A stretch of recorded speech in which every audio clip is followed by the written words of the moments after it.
In other news, it was a fact-finding mission and the first official tour of duty for the Minister of Housing and Urban Renewal, the Honorable Keith Bell. This, as he, along with the Minister of State in the Ministry of Housing and Urban Renewal, the Honorable Lisa Ramming, traveled to Grand Bahama along with a contingent from the capital for the one-day visit on Thursday. The purpose? To solidify the government's plan to provide additional affordable housing for residents of Grand Bahama and more so the residents of the Garden Villas community. Christine Pinder reports.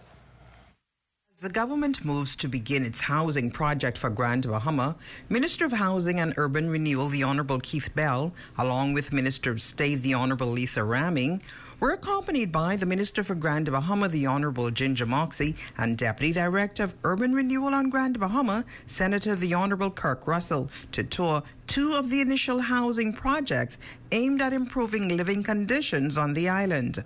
The first stop was the Garden Villas area, where both ministers talked with residents to learn about their immediate housing needs. Addressing members of the media, the Minister for Grand Bahama, the Honorable Ginger Moxie. We are now in the Garden Villas area that requires numerous issues to be addressed. One of them is housing. You can see many of these dilapidated structures that exist, and the Honorable Keith Bell has made it a priority to focus on this area as one of the initial projects that we will undertake on this island. Both ministers walked through the Garden Villas community, knocking on doors to listen to the concerns of the residents.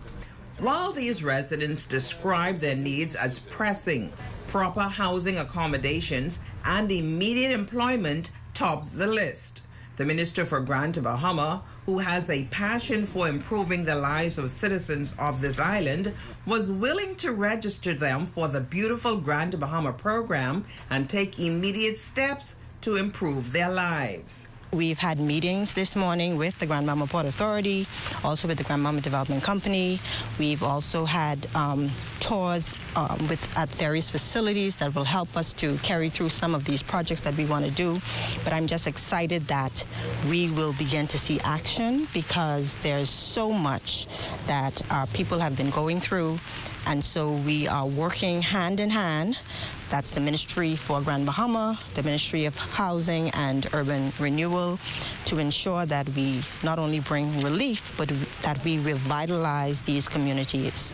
And I'm just excited that we are all in this together. We're going to be working hand in hand together to make sure we bring relief. After touring the Urban Renewal Pine Ridge headquarters, the ministers had a chance to also meet with employees as well as Center Manager, Ms. Lisa Higgs, who informed them about the various activities offered by the center. The next stop was the Heritage Subdivision, where a private owner has 18 lots with all the infrastructure in place. Once acquired, home construction is expected to begin. For the Bahamas Tonight Northern Edition, I'm Christine Pinder.